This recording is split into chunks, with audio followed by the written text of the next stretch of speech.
아이들은 다루기가 너무너무 힘들었던 거예요. 여전히 버거웠어요. 그런데 그때 젊은 선생님이 부임을 해왔어요. 젊은 선생님이 부임해 오니까 그래 열심히 해봐라. 나도 평생 했지만은 쉽지 않았다. 너도 고생 좀 하겠구나. 자, 이제 그렇다고 해서 뭐 고생하는 걸 이제 꽃이다 이게 아니라 그 왜 안쓰러운 마음 있잖아요. 근데 본인도 하느라고 했는데도 버거웠는데 또 이제 버거운 삶을 또 살아야 되는 거죠. 그러더니 아닌 게 아니라 첫 해에 들어와서 아이들이 버거워서 굉장히 고생을 하고 마음고생도 하고 또 눈물도 짜고 이렇게 여러 그 시행착오를 거치더랍니다. 그러더니 한 해가 지나고 그 이듬해부터는 별로 힘을 안 들여요. 그런데 특이한 건 뭐냐면 애들이 잘못하면 손바닥도 때리거든? 근데 저기 부모님한테 가서 안 일러, 애들이. 선생님한테 맞았다고, 선생님한테 꾸중받았다고 부모님한테 가서 안 일러요. 그래서 그 이유가 뭔가 하고 보니까 애들한테 너 선생님한테 맞았지? 예. 그 기분 안 나빠? 기분이 안 좋죠. 그런데 선생님 안 미워? 예, 안 미워요. 왜? 선생님은요, 우리 선생님은 제가 참말을 얘기하던 거짓말을 얘기하던 제가 말이 끝날 때까지 다 들어줘요. 그렇게 하고 제 얘기 다 들어주고 난 뒤에 그 다음에 하나하나 이렇게 물어봐요. 그래서 제가 거짓말한 거 다 드러나면은 거짓말한 개수만큼 저 이렇게 손바닥 때려요. 근데 그거는 제가 맞을 짓 했잖아요.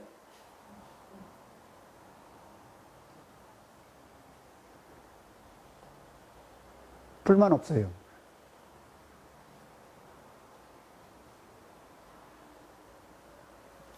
그 이듬해부터 이 젊은 사람이 그러니까 정년을 이제 1년 남은 이제 올해만 지나면 정년하는 입장에서 그걸 바라보고 감탄을 한 거예요.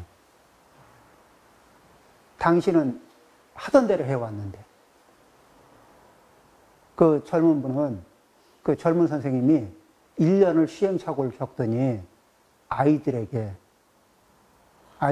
필요한 태도를 찾고 그 입장에서 접근했죠. 아마 이게 굉장히 인상적이었던가 봐요. 평생 본인도 버거웠었는데 그게 아이들에게 해줄 말 해주고 야단칠 거 야단치고 그래도 이 대부분의 선생님들은 그러고 나면은 이게 부모님이 이렇게 항의한다든지 이런 이게 부작용이 생기는데 이 선생님은 그런 부작용도 안 생기고 그런 일이 있었답니다. 자,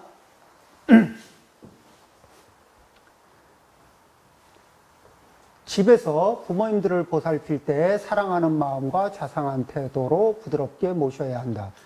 부모가 자식을 대할 때도 당연히 똑같죠? 목소리를 높여서는 안 되고 평온한 태도를 지켜야 한다. 이러려면은 부모님이 자기 중요도를 10배, 20배 올려놓고 있으면 애들이 말 안 들을 때 자상하고 부드럽게 나가겠어요? 아니면 지시, 명령, 소리 지르기 이렇게 들어갈 수. 그래서 이 어떤 것을 할 때 자기 자신을 이렇게 돌아보고 자기를 이게 조정하는 작업이 1번인 거죠. 자, 이 마찬가지로 이제 젊은 사람들도 그래야 하겠지만은 이게 나이가 많은 분도 그러니까 나이가 많은 분도 어떤 행위를 할 때는 마찬가지로 똑같이 이 조항들이 적용이 되는 거예요. 자기에게. 소리를 높여서는 안 되고 평온한 태도를 지켜야 한다. 이러한 덕을 쌓을 때 그 덕들은 자신의 한 부분이 되어 온순한 마음을 가진 사람으로 변할 것이다. 그렇죠? 그러면은 이것이 하늘의 마음을 감동시킬 수 있는 길이다. 하늘의 마음을 감동시킬 수 있는 그 행동, 그것이 사람의 마음을 감동시킬 수 있는 거고, 그리고 그 사람의 감정과 교감하고 그 사람의 생각과 교감하는 거예요. 그렇게 되면은 그 사람의 감정과 교감하고 그 사람의 행동과 교감했을 때 우리는 그 사람에게 뭐라 그러죠? 공감을 한다. 이렇게 얘기하죠. 이런 공감이 이루어지느냐 안 이루어지느냐, 여기에는 아상의 수치가 높으면 높을수록 공감의 가능성은 적어져요. 그렇죠. 내 아상의 수치가 높아지면 높아질수록 내가 만나는 접촉하는 그 어떤 분하고의 공감 가능성이 어려워져요. 만일에 제가 9분한테는 겸손하고 9분한테는 이렇게 존중하고 이런 마음이 있는데 한 분한테 제가 교만해요. 그러면 9분하고는 공감할 수 있어도 한 분하고는 절대 안 돼. 그러니까 내가 9사람하고나 이렇게 공감이 잘 되니까 나는 원래 공감이 되는 사람이야. 네가 문제야. 이렇게 해석할 수가 있는데 그 문제가 아니고, 안 되는 자리에서는 보면 유독이 그 자리에서는 내가 아상을 쓰고 있는 거예요.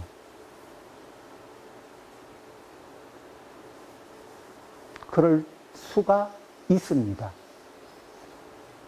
그래서 그럴 적에 내 아상이 움직이는 것을 알아차리고, 어떻게 알아차려요? 관행을 한다는 거는, 자기를 관찰한다는 거는 자기의 아상을 관찰하는데 민감하게 관찰해요. 민감하다는 얘기는 뭐예요?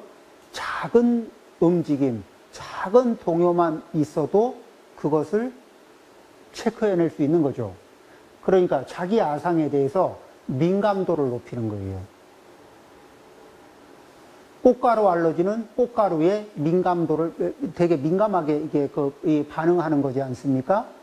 그렇듯이 어디에다 알러지 반응을 가지고 있어요? 자기의 아상이 움직이는 자리에다가 알러지 반응처럼 예민한, 민감한 반응을 가지고 있어서 그것이 움직일 때마다 탁, 탁, 탁 체크가 될 수 있게. 그거를 뭐라 그래요? 알아차리기.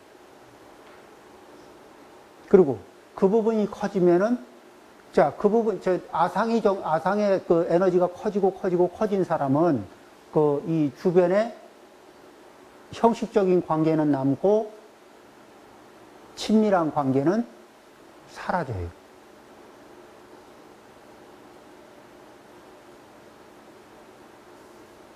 그래서 우리는 자기 자신을 관찰하는, 이 쾌쾌 묵은 것 같은 겸손, 하심, 존경, 존중, 양보, 수순, 이런 것들이 무엇을 해결하는 문제냐 하면 아상, 우리의 인생의 최대 문제 발생처, 모든 인간사의 문제를 일으키는 그 중심, 축, 아상의 강도를 순화시키거나 아상을 제로화시키는 그런 비결들이거든요.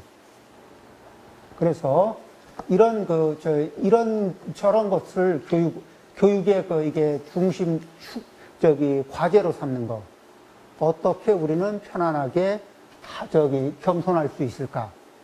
어떻게 우리는 편안하게 하심할 수 있을까? 어떻게 우리는 편안하게 존중할 수 있을까? 공경할 수 있을까?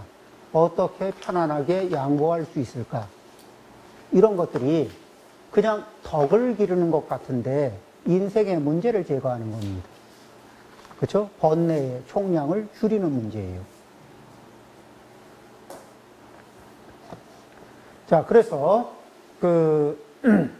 이게 삶의 기본이라는 거를 다시 한번 이 부처님의 42장경에 말씀하고 대비해서 그냥 이 내용만 보면은 이렇게 쾌쾌 먹은 이렇게 오래된 이게 노인네들의 이야기인데, 이것을 하지 않았을 때 나타나는 모욕을 당하고 참기 어려운 상황.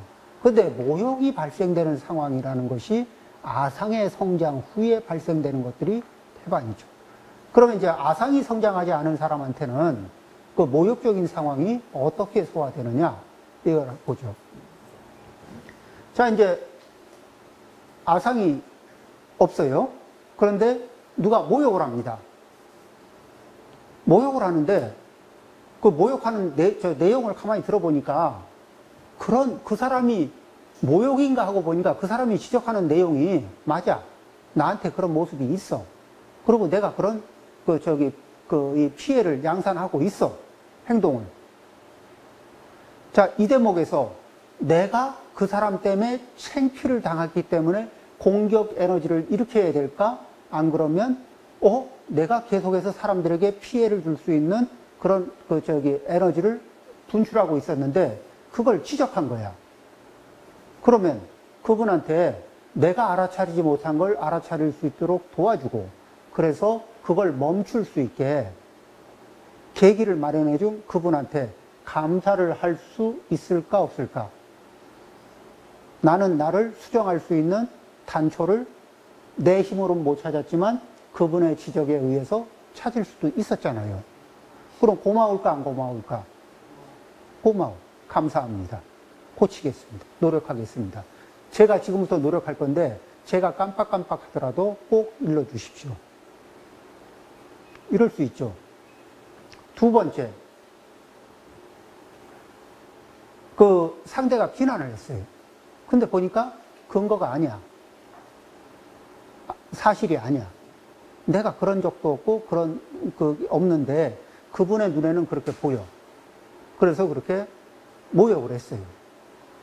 그럼 모욕을 받으면 그러면은 이때는 그 사람을 미워할 것이냐 아니면 안쓰럽게 볼 수 있느냐. 가만히 보니까 그 사람이 아상의 수치가 되게 높아. 그래서 아상의 수치가 높은 상태에서 자기가 자기 상처를 입고 공격 에너지를 뿜은 거야. 그러면은 그 사람하고 맞대거리를 하면은 분노 게이지가 낮아질까요? 아니면은 자기 스스로 반성력이 없어서 아상의 이 수치를 자꾸 높인 그 사람이 어리석음의 수치잖아요. 아상의 높이는 어리석음의 높이거든. 이 어리석음의 높이를 바라보면서 미워해야 될까? 안쓰럽게 바라봐야 될까?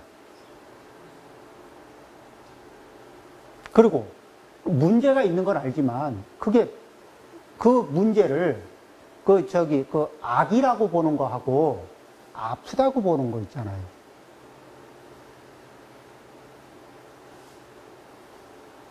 그 자리를, 저 사람은 저기가 아픈 자리거든. 그렇죠? 근데 자기가 아프긴 아프고, 그러니까 병통이라서 그 자리가 아파. 그리고 그게 계속 문제를 일으키고 있거든. 그리고 계속 통증을 유발시키고 있어. 그런데 그 자리에 대해서 치유책이 그 사람은 하나도 안 가지고 있어.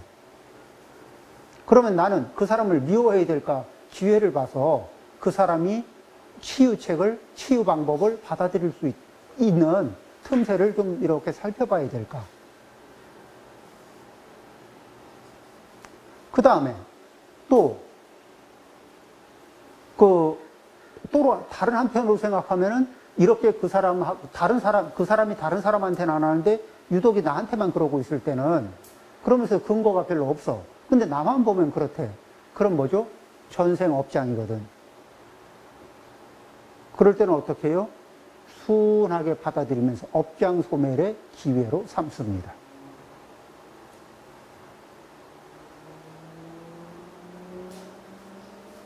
자, 이제 이런 식으로 상황을 소화해 나가요. 그러면은, 이 모욕을 당하고, 그거에 따르는, 화를 내고, 맞받아치고, 이런 게 아닌,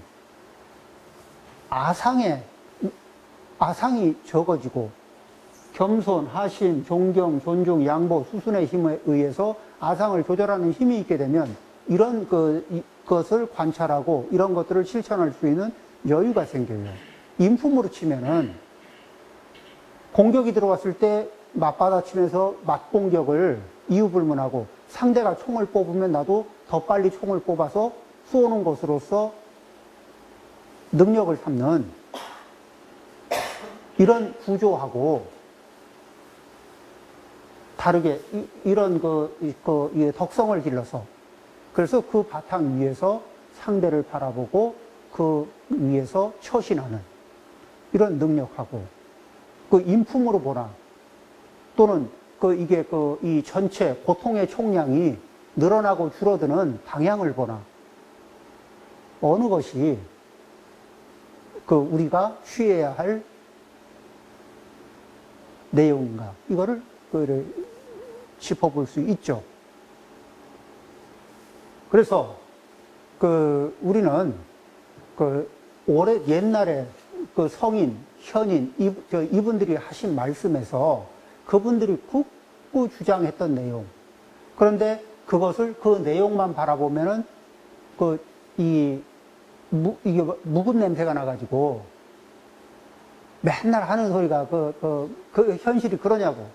그런데 현실이 그렇지 않은 이유는 조금 전에 말씀드렸다시피 아상의 수치가 높아진 상태에서 스스로 남들이 모욕하지 않아도 스스로 모욕을 당하고 또 상처를 입고 그리고 그 상태에서 그 상처, 모욕 이거에 대한 반응을 하고 이러면서 우리의 관계를 악순환의 관계로 끌어들이고 서로가 서로에게 파괴적인 에너지를 일으키는 이런 상태들이 지금 점점 늘어나고 있는 세상에 다시금 옛 성현들이 우리가 살아가는 삶의 지표로 삼아야 하는 그런 내용들, 이런 것들을 다시 한번 생각해 볼 가치가 있다고 하는 거죠.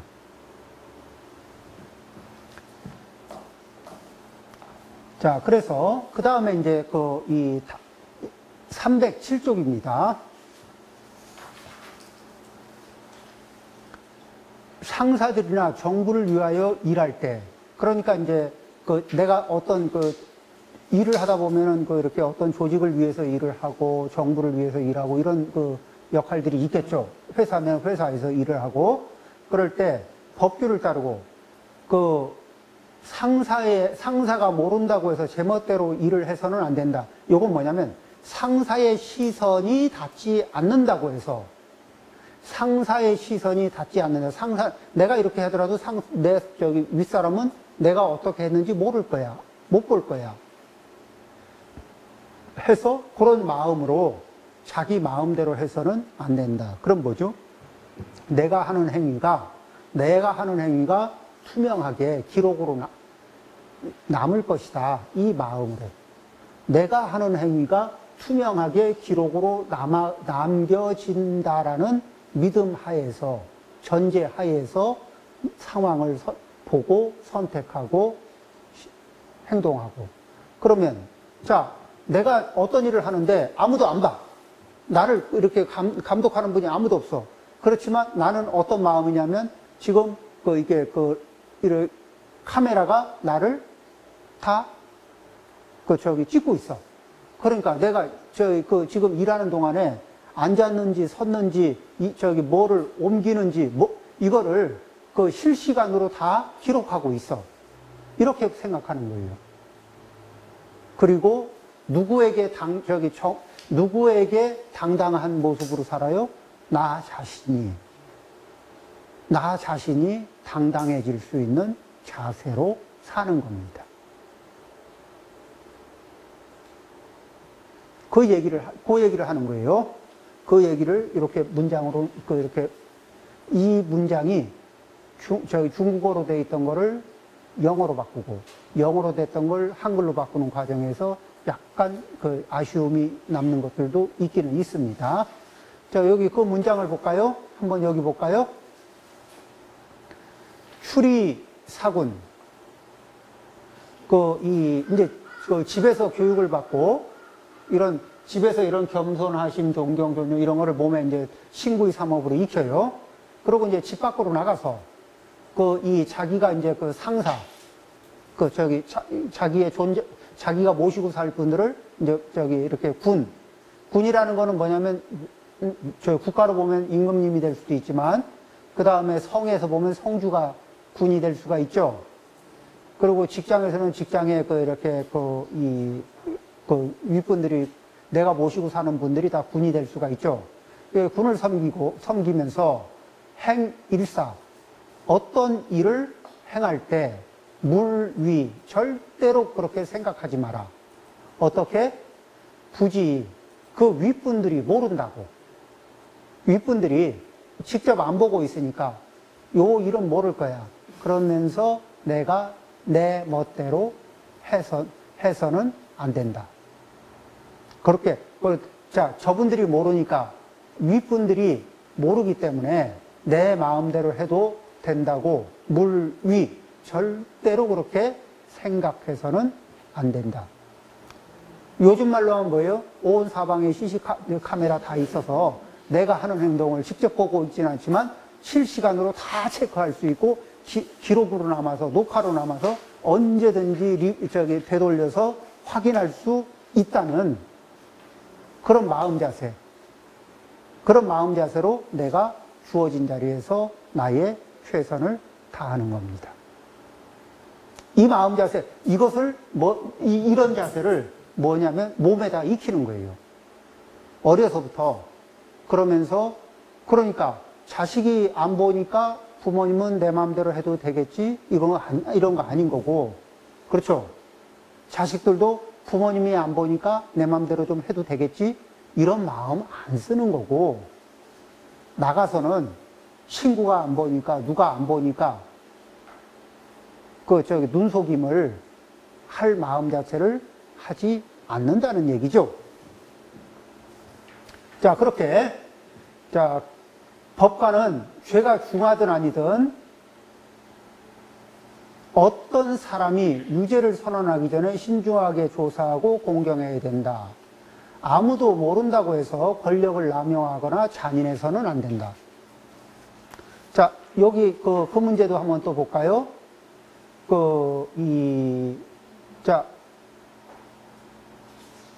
형 1인. 한 사람에게 형벌을 줄 때, 물 위, 절대로 그렇게 형벌을 줄 수 있는 위치에서 형벌을 주는 거예요. 그런데 물 위, 절대 그렇게 생각하지 마라. 뭐죠? 군, 부지. 내 윗사람이 모른다고 해서, 내 위의 책임자가 모른다고 해서, 이걸 지금 직접. 아니, 물 위는 뭐냐면, 위는 생각하다. 문자는? 아니다. 예, 부정. 절대 하지 마. 예. 이게, 모자요? 모자는 아니고, 어명 모자가 아닙니다. 예. 예, 어미 모자는 이렇게 떨어지고, 그 부정어는 이렇게 붙어요. 약간 다릅니다.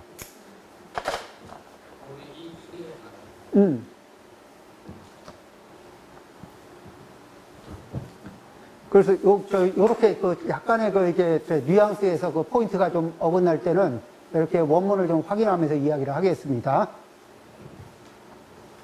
그래서 윗분이 책임자가 모른다고 해서 이 위세를 부려서는 자기의 개인적인 사심으로 위세를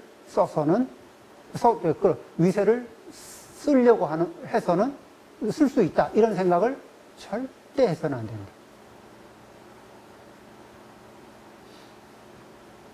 요런 그런 마음가짐. 그런 거죠. 자, 그러니까 이렇게 되면은 잔인해질 수 있죠.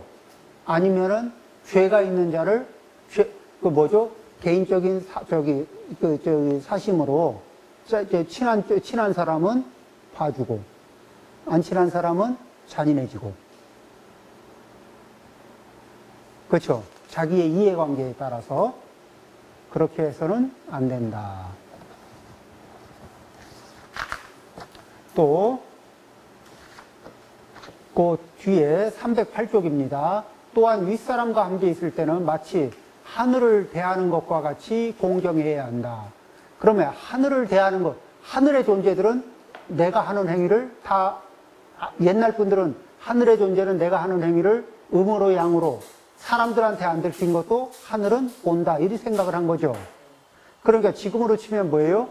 내가 하는 일거수일투족이 CC 카메라에 다 녹화되고 있고 기록되고 있다. 이렇게 생각하면 되는 거예요. 이것이 우리 조상으로부터 전승된 올바른 행동이다. 이런 토대 위에서 어려서부터 자연스럽게 부모가 습관으로 자식에게 보여주고 자식이 습관으로 그것을 배우고 이렇게 되는 거죠. 그것은 자신의 음덕과 밀접한 관계를 갖는다. 그러면은 남들이 보지 않는 데서도 자기의 최선을 다하죠. 그러면서 사람들이 안 보고 있어도 내가 최선을 다합니다. 그런데 공시사를 안 해도 돼. 왜?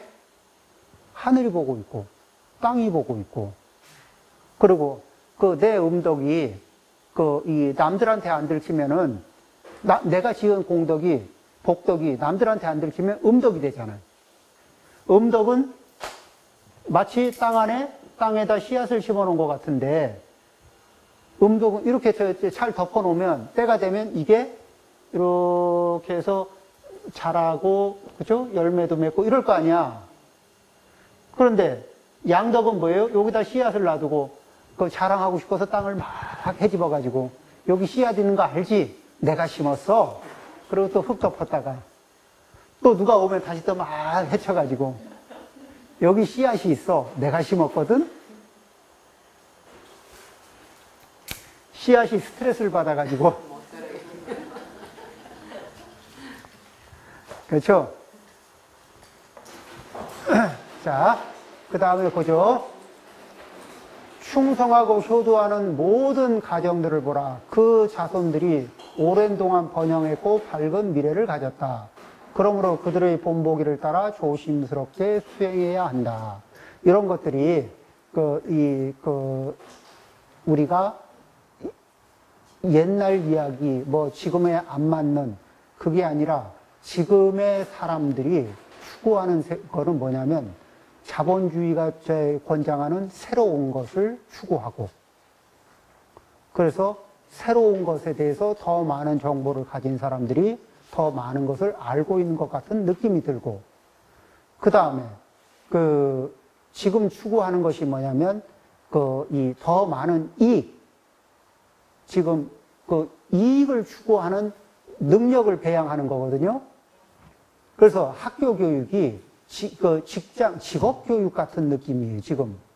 인성을 길러주거나, 이게 이 시야를 넓히고, 이런 도덕적인 품성을 갖추고, 이런 부분이 아니고, 더 많은 이익을, 더 많은 수익을 올릴 수 있는 사람이 될 수 있게, 그래서 탐욕의 양을, 더 많은 걸 탐할 수 있는 역량을 갖추게 그렇게 만들어주고 그리고 자기의 권리에 자기 것을 양보할 이유가 없는 쪽으로 지금 사회가 흘러가고 있고 그러니까 치매가 있는 거나 이럴 때 즉각적인 반응으로 진심으로 반응하게 되고 그렇죠. 그리고 자존감만 높인다고 하지 인품을 높이려고는 안 하고 자존감만 높이려고 하면 이러면 이 자만심만 높아지는 수가 나오거든요. 그래서 탐진치만 이쪽으로 이게 에너지가 지금 강력하게 쏠리고 있습니다. 그런 시대에 우리는 다시 한번 옛날 분들의 그런 이게 아상의 순도를 낮추고 그러면서 우리의 인품을 높이는 이 각도 위에서 그 다음에 자기를 투명하게 바라보고 남들도 나를 투명하게 바라보고 있다는 그런 의식하에서 자기의 신구의 삼업을 다듬을 수 있는 그런 것이 되면은 좋겠다는 요범 선생의 말씀이 오늘에도 정말 좋은 가르침으로서 유효하다는 생각을 해봅니다. 10분 쉬었다 하겠습니다.